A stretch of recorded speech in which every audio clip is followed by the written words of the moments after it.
sebentar ya.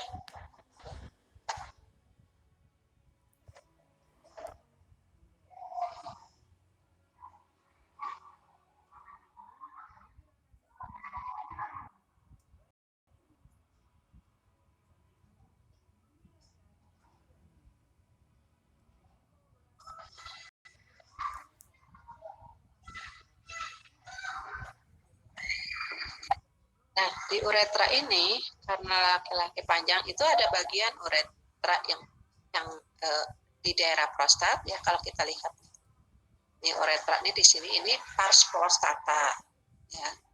Ini uretra. Nah, ini pars penile ya. Dan uretra membranosa cavernous. Jadi membranosa maksudnya yang bagian dalam ya, cavernosus. Nah, ini di sini. Nah, itu adalah bagian-bagian daripada uretra yang panjang pada laki-laki. Beda dengan pada perempuan. Lapisannya ada mukosa yang bagian dalam, submukosa ya. Kemudian kalau pada wanita pendek cuma 3 sampai 4 cm. Lapisannya ada lapisan yang terluar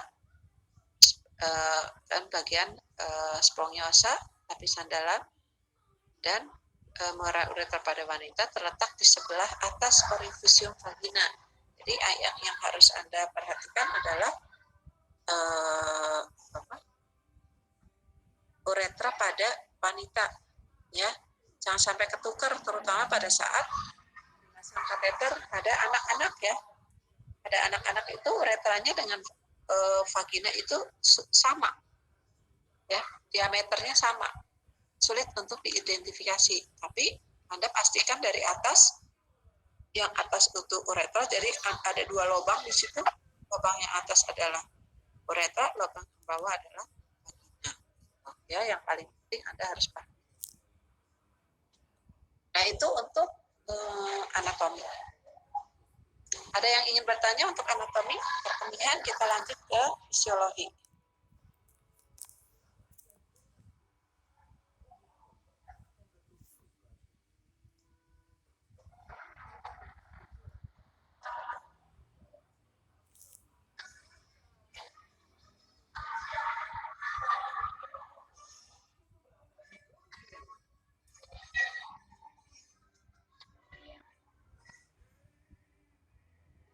Oke, nggak ada?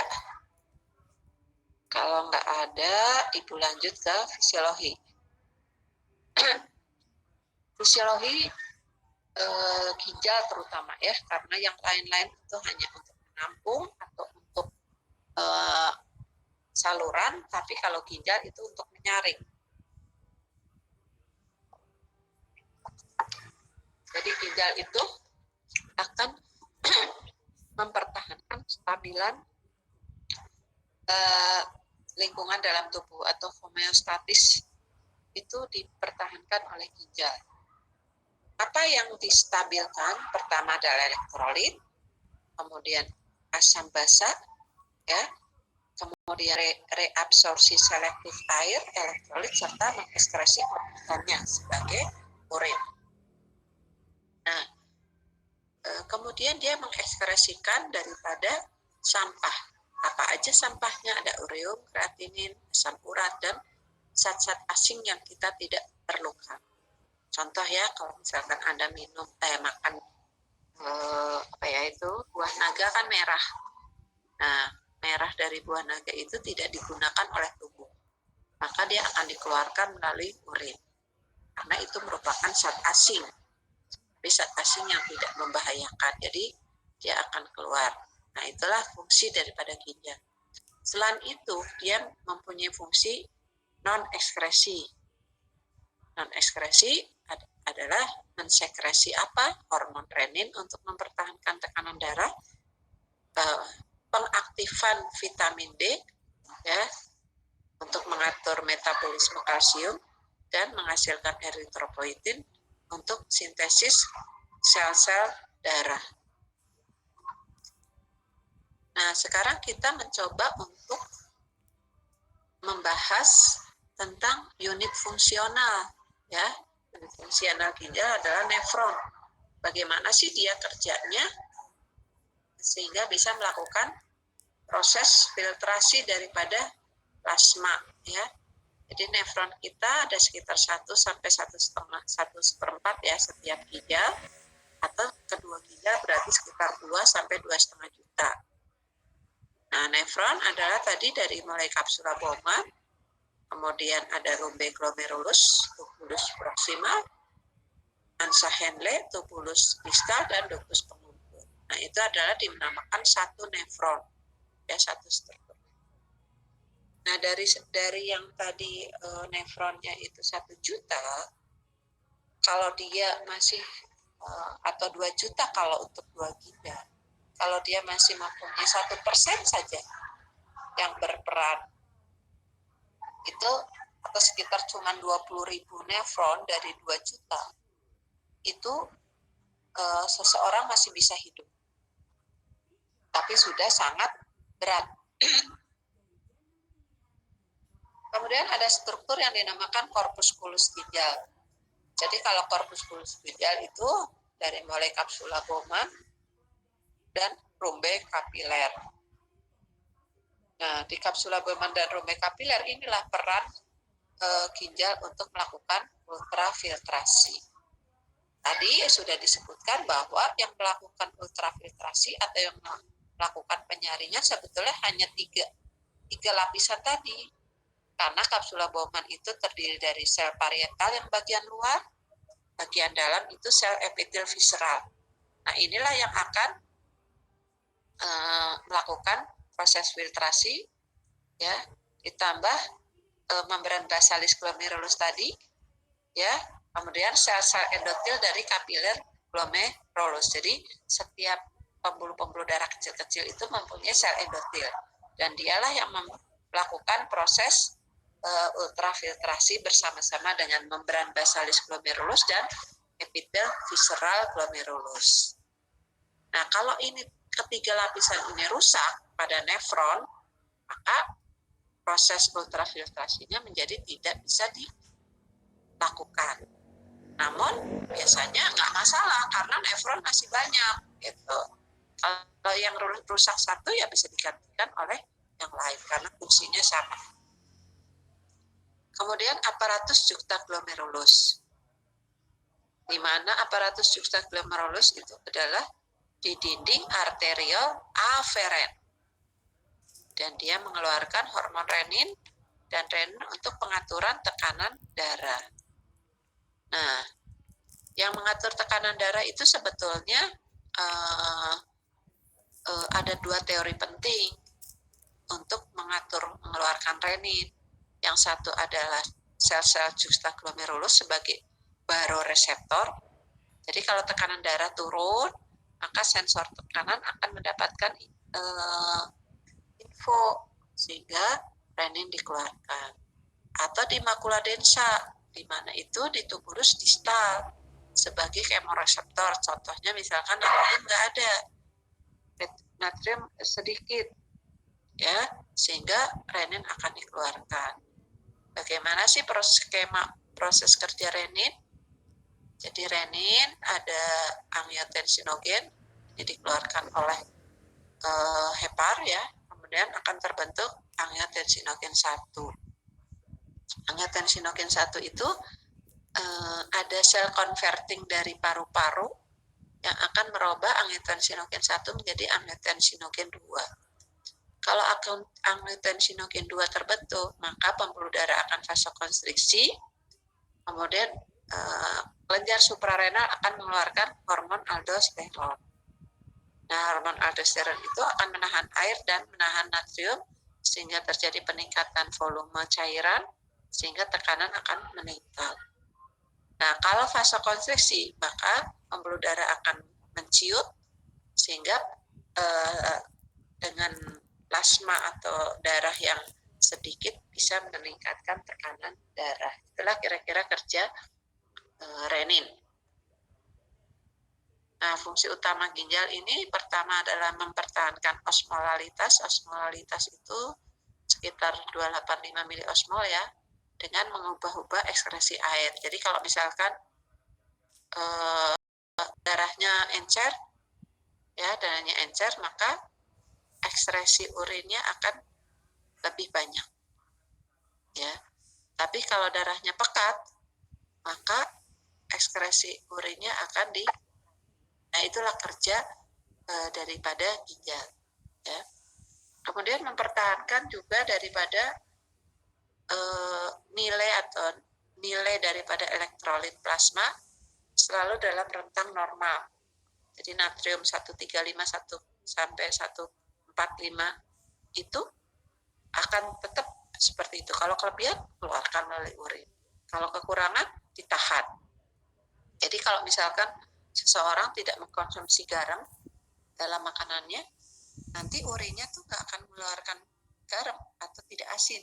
Kenapa begitu? Karena memang garamnya ditahan, tidak akan dikeluarkan karena di dalam darah minimalis, gitu ya.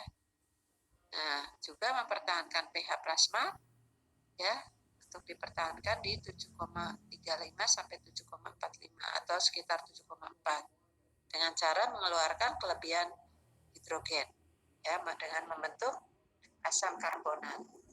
Kemudian mengekskresikan produk akhir nitrogen dari metabolisme protein, terutama ureum, asam urat, dan kreatin. Nah, itulah yang dilakukan oleh ginjal. Nah, ini fungsi ekskresinya tadi ya udah renin, eritropoietin, dan pengaktifan vitamin D. Kemudian selain ginjal sebagai filtrasi, ya bagaimana caranya ultrafiltrasi glomerulus itu dilakukan? Kita lihat ya, yang harus Anda pahami bahwa seluruh aliran darah yang dikeluarkan oleh jantung atau dinamakan cardiac output itu sekitar 25% ke arah ginjal atau dikatakan renal blood flow, ya, atau sekitar 1.200 cc ya. Nah, dari 1.200 itu 45%-nya adalah plasma, 45%-nya adalah hematokrit atau sel-sel darah, 55%-nya adalah plasma. Ya, jadi yang dilakukan filtrasi itu plasma, sel-sel darah nggak dilakukan filtrasi. Jadi dia tidak masuk ke dalam arterial efferent, kembali ke arterial efferent. Selalu begitu. Jadi darah tidak ada yang masuk ke dalam ductus atau tubulus ginjal kecuali bermasalah, ya. Nah, dari 660 plasma yang melewati glomerulus ini, maka akan dilakukan proses filtrasi itu sekitar 125 cc per menit. Dan ini akan terus-menerus dilakukan sampai akhirnya ginjal akan menyaring seluruh darah yang ada di tubuh, ya, di pembuluh darah, ya, sampai dengan bisa menyaring sekitar 173 liter per hari. Itu yang dilakukan oleh glomerulus. Namun, filtrasi yang dilakukan oleh glomerulus itu bisa berubah-ubah, tergantung tadi dari renal blood flow, tergantung dari tekanan filtrasinya, ya. Kalau tekanannya di glomerulus tinggi, maka kalau tekanan di situ sudah tinggi, maka darah yang akan mengalir ke glomerulus menjadi sulit, ya. Jadi ultrafiltrasi akan terganggu karena adanya misalkan adanya bendungan, adanya obstruksi, ada peningkatan tekanan, sehingga ultrafiltrasinya menjadi menurun. Kemudian juga karena perubahan konsentrasi protein yang akan merubah tekanan onkotik. Ini juga sama, kalau protein plasma itu rendah, maka darah itu menjadi encer. Ya, karena darahnya encer, di intersisial pekat, maka darah akan berpindah atau plasma akan berpindah dari intravaskuler ke intersisial, ya, sehingga akan merubah juga filtrasi glomerulus, ya.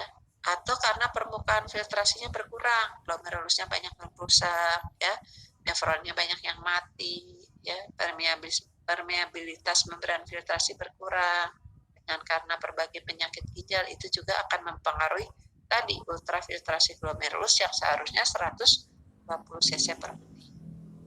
Nah, kemudian bagaimana setelah masuk ke dalam tubulus ginjal, maka plasma di dalamnya bersama-sama dengan elektrolit dan non-elektrolit masuk ke dalam tubulus proximal. Ya, kemudian ke ductus pengumpul, ke arsa Henle, tubulus distal, kemudian ke ductus pengumpul. Nah, di dalam tubulus ginjal itu akan yang dinamakan reabsorpsi dan sekresi tubulus. Ya, jadi zat-zat yang ada di dalam plasma itu tidak akan semuanya dikeluarkan ke dalam urin, tetapi akan dilakukan reabsorpsi. Bagaimana cara reabsorpsi tubulus? Nah, ini ya, glukosa, asam amino, kalium, asam urat, itu ya, yang masuk, yang difiltrasi oleh glomerulus, masuk ke tubulus proksimal, langsung direabsorpsi menggunakan transport aktif, menggunakan energi, ya, untuk dimasukkan kembali ke kapiler peritubuler. Ya, di sini juga asam karbonat direabsorpsi secara tidak langsung dari tubulus proksimal melalui pertukaran natrium dan hidrogen. Jadi asam karbonat yang ada di plasma di tubulus proksimal tadi, maka akan dikembalikan ke kapiler peritubuler, dan di kapiler peritubuler itu ada natrium dan ada hidrogen. Dia ditukar, gitu ya, tukeran, sehingga hidrogen dan natrium masuk ke dalam tubulus proksimal, kemudian asam karbonat masuk ke dalam kapiler peritubuler. Nah, proses daripada tadi reabsorpsi tubulus itu melalui proses filtrasi dan difusi. Itu transport pasif. Jadi kalau ada cairan karena adanya perbedaan tekanan hidrostatik, jadi di mana cairan itu banyak, maka dia akan pindah ke yang cairannya sedikit, gitu ya. Atau yang kalau misalkan tekanannya tinggi atau lebih encer, dia akan berpindah ke lebih pekat. Atau difusi, ya, pergerakan zat-zat dia tadi natrium, ya, yang memiliki konsentrasi tinggi, dia akan berpindah ke yang konsentrasi rendah. Itu adalah transport pasif. Dan juga ada transport aktif. Jadi pergerakan zat dari yang konsentrasi rendah ke konsentrasi tinggi, ya, misalkan melewati membran sel, ya, di mana energi diperlukan. Jadi butuh energi. Nah, inilah yang akan digunakan oleh tubulus ginjal untuk melakukan proses reabsorpsi tubulus. Ya.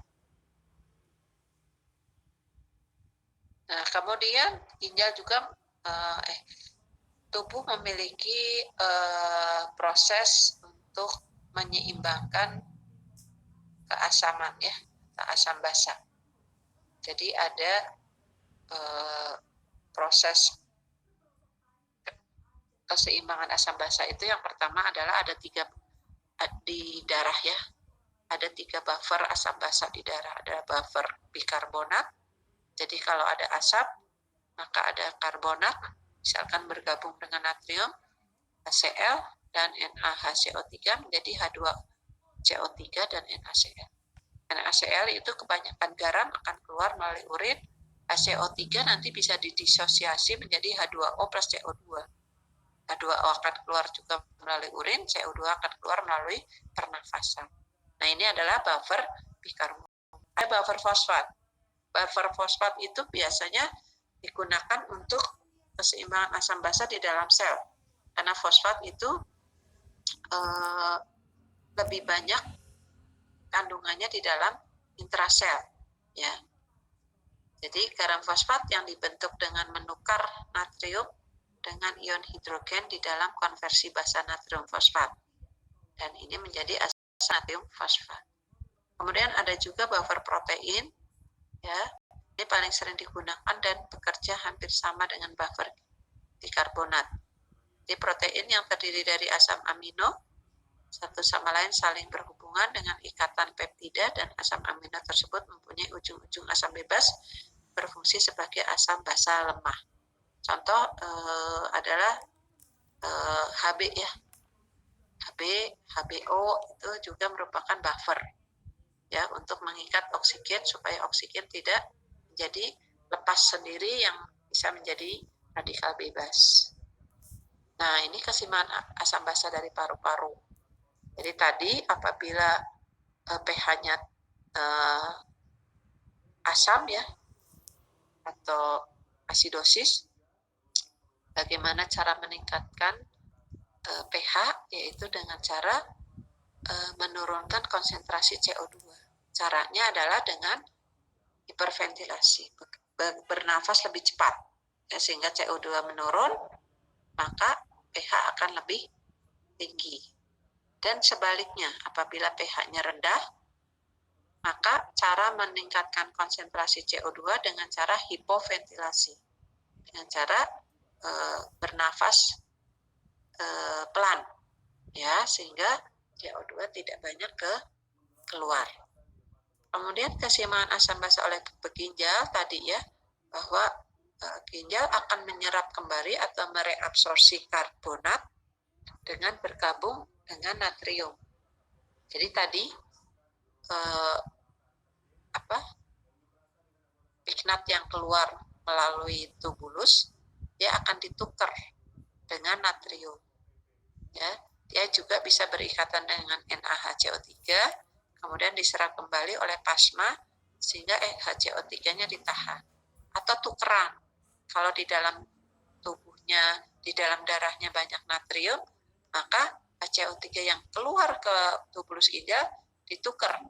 Natrium masuk ke tubulus, HCO3 masuk ke kapiler peritubular. Itulah kira-kira bagaimana untuk menyeimbangkan, karena karbonat ini penting untuk menetralisir keasaman dengan cara mengikat H ya, H yang lepas. Kemudian membentuk garam amonium dengan apabila ada metabolisme amonium, terutama yang memproduksi banyak atau mengkonsumsi banyak protein ya, di hasil metabolisme amonium itu akan dikeluarkan melalui tubulus ya, dengan H dengan asam untuk membentuk amonium bersatu dengan Cl dan dikeluarkan. Membentuk garam fosfat dibentuk dengan menukar ion natrium dengan ion natrium H dalam konversi basa natrium fosfat menjadi asam natrium fosfat dan dikeluarkan melalui urin.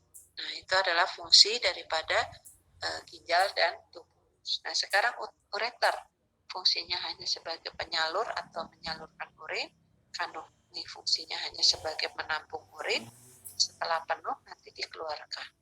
Ya, dan uretra juga sebagai saluran saja. Ini tadi persarafannya sudah. Nah, sekarang bagaimana proses berkemih itu terjadi?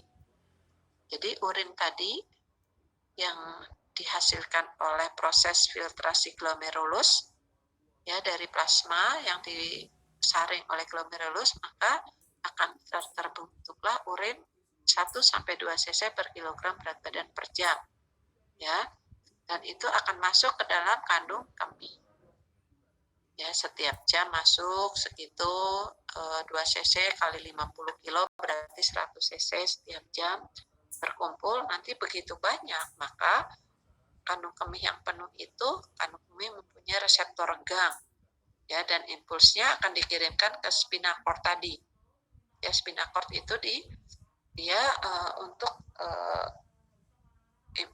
saraf otonomnya adalah parasimpatis ya, masuk ke sakrum 2 sampai dengan sakrum 4, kemudian dikirimkan ke pengendali berkemih di korteks cerebri.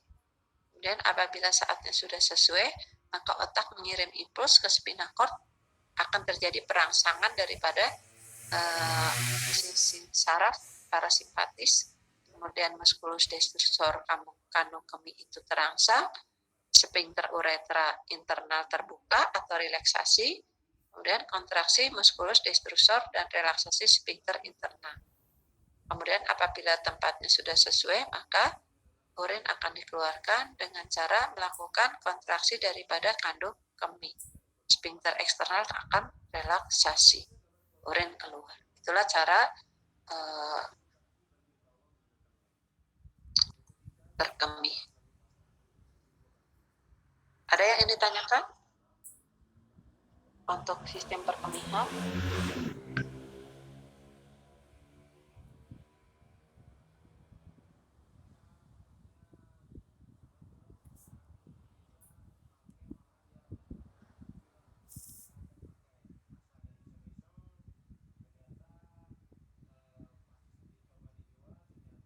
Nggak ada? Ya, kalau nggak ada, Dinda, ayo silahkan Dinda. Ibu, mohon maaf izin bertanya, jika setelah perjalanan jauh kayak gitu, kenapa kalau misalnya mau berkemih itu suka sakit, Ibu? Ya, tadi ya, bahwa kandung kemih itu kan reseptornya adalah reseptor regang. Jadi kalau kandung kemih teregang karena apa? Teregang karena urin. Itu satu, karena urin. Kedua, teregang karena apa? Teregang karena proses inflamasi atau infeksi. Itu kan ada tanda-tanda infeksi adalah kalau rubor, dolor, tumor ya, jadi bengkak. Nah, karena ada reseptor teregang, maka kalau ada bengkak, maka akan terangsang untuk jadi pasti sakit karena reseptornya reseptor regang di situ. Jadi kalau misalkan kandung kemih ditusuk nggak sakit. Contohnya ya, kalau pasien dilakukan sistostomi, kan dibolongin tuh kandung kemihnya, dipasang kateter untuk kencing karena uretranya bermasalah. Pasien nggak kesakitan, tapi begitu ditarik, diregangkan karena apa? Karena banyak urin, karena inflamasi, kan sakit. Jadi kalau Anda menahan urin, itu pasti nanti ujung-ujungnya akan sakit. Itu satu. Kalau menahan urin, ujung-ujungnya bisa menjadi inflamasi. Kenapa? Karena mikroorganisme itu senang hidup di dalam urin. Kalau ada urin tertahan, itu akan berkembang biak mikroorganisme dan dia akan menimbulkan proses inflamasi. Itu ceritanya ya. Ada lagi yang lain? Baik, Ibu, terima kasih. Baik, Ibu, izin bertanya, Bu. Ya, Arifah. Ibu, mengapa Bu kepada orang yang mengidap diabetes biasanya air kencingnya itu banyak dihinggapi itu Bu, semut Ibu? Ya. Terima kasih Bu. Oke. Jadi tadi kan ginjal itu melakukan glomerulus ya. Glomerulus itu kan tadi melakukan proses ultrafiltrasi.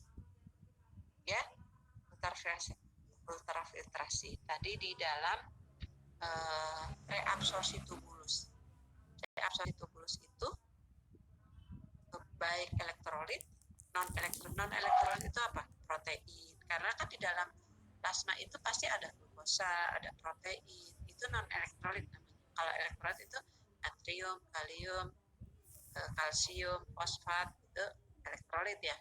Nah, dia akan dilakukan proses reabsorpsi tubulus. Tadi kan fungsinya dengan cara bisa transport aktif, bisa transport pasif. Transport aktifnya menggunakan filtrasi dan difusi, transport aktifnya menggunakan inersi. Jadi dimasukkan kembali tuh elektrolit maupun non elektrolit yang sudah difiltrasi oleh ginjal. Kan tadi setelah difiltrasi 120 cc masuk ke dalam tubulus ginjal kan. Nah, dalam 1 menit tuh. Dalam 1 menit. Nah, masuk ke tubulus ginjal tidak semuanya dibuang melalui urin. Karena urinnya hanya 1 cc sampai 2 cc per kilogram berat badan per jam. Jadi artinya tubulus itu melakukan proses reabsorpsi. Kalau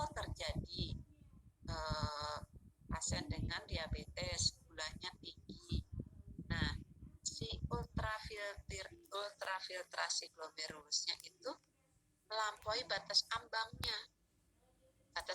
yang seharusnya dia masuk kembali karena terlalu banyak, karena gulanya tinggi ya, terlalu banyak, sehingga terlampaui si batas ambang reabsorpsi tubulusnya. Akhirnya bocor nih ke urin si glukosanya.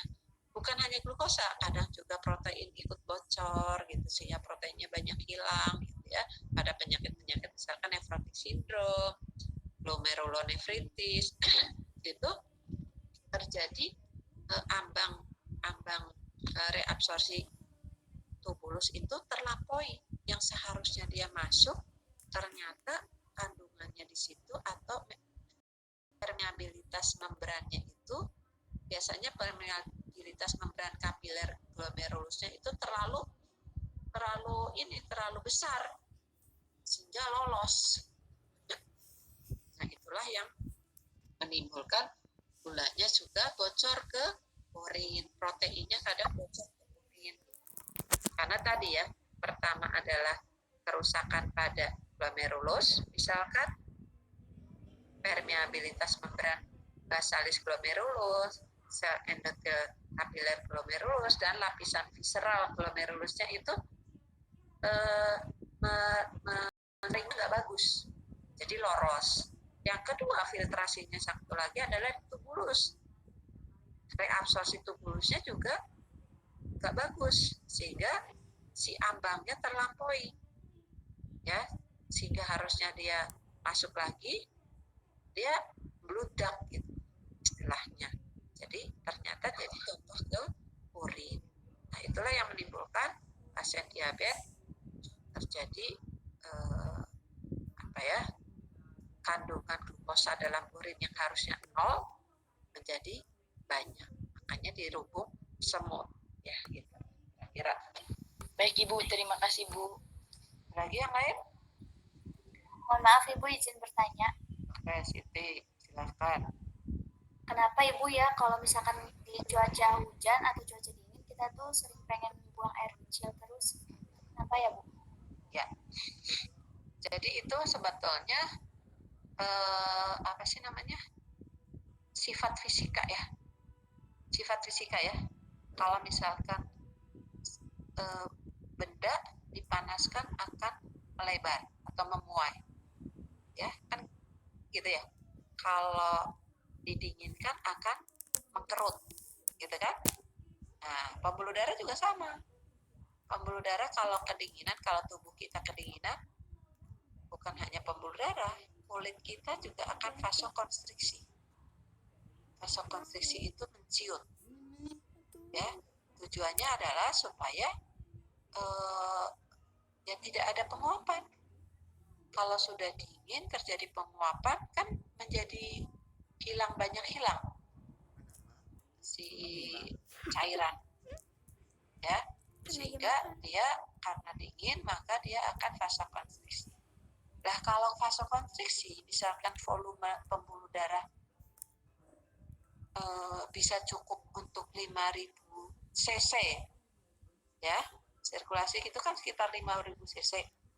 Ternyata pembuluh darahnya mengecil sehingga yang harusnya 5.000 cc menjadi misalkan 4.500. Nah, yang 500 dikemanain? Yang 500 masuk ke dalam ginjal dan dikeluarkan bersama urin. Makanya orang yang kedinginan, orang yang istilahnya ya di ruangan ber-AC misalkan, untuk mempertahankan daripada volumenya tidak meningkat karena vasokonstriksi, maka sisanya itu akan dikeluarkan. Makanya dia akan banyak kencing. Berbeda kalau kita dipanas. Kalau dipanas kenapa kita juga jadi haus terus, gitu kan? Ya kan? Kalau kita kepanasan kan haus. Nah, itu karena sama terjadi vasodilatasi pembuluh darah. Jadi secara umum volumenya meningkat karena pembuluh darahnya melebar.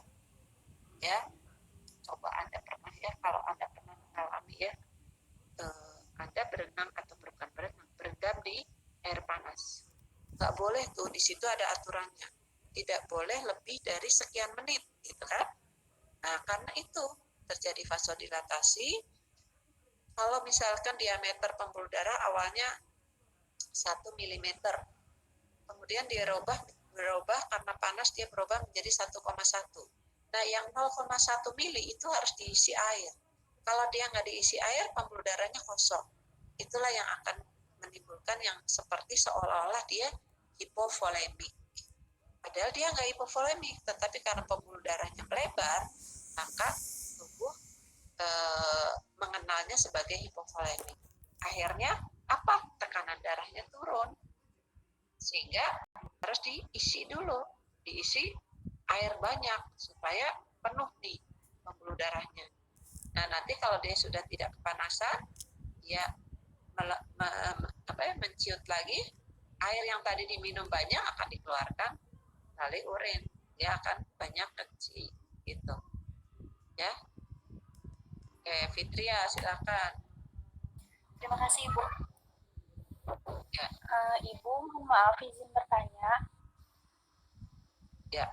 Ibu, mengapa wanita lebih rentan mengalami infeksi saluran kemih Ibu daripada laki-laki? Ya, betul ya. Ya, tadi saluran kemih perempuan kan sangat pendek ya, hanya 3-4 cm. Sehingga proses mikroorganisme masuk dari uretra ke dalam saluran kemih, dari luar ke dalam saluran kemih itu sangat gampang karena pendek. Ya, pendek, sehingga kalau misalkan kita tidak menjaga perineal care, tidak kita jaga ya, kemudian kebersihan di daerah perineal itu tidak kita jaga, maka sangat mudah. Atau kita tidak menjaga tangan kita pada saat melakukan pembersihan di situ, nah itu sangat rentan untuk masuk ke dalam saluran kemih. Berbeda dengan laki-laki. Laki-laki itu kan panjang, ya, sehingga prosesnya juga akan mengalami kesulitan untuk masuknya. Nah, kemudian perempuan juga, coba kalau laki-laki antara uretra dengan anus jauh kan.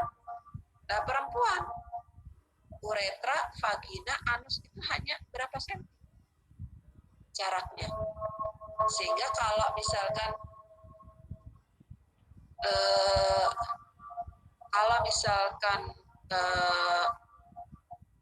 kita salah, ya, perempuan salah dalam cebok misalnya dari belakang ke depan, maka kotoran dari anus akan masuk ke vagina maupun masuk ke uretra.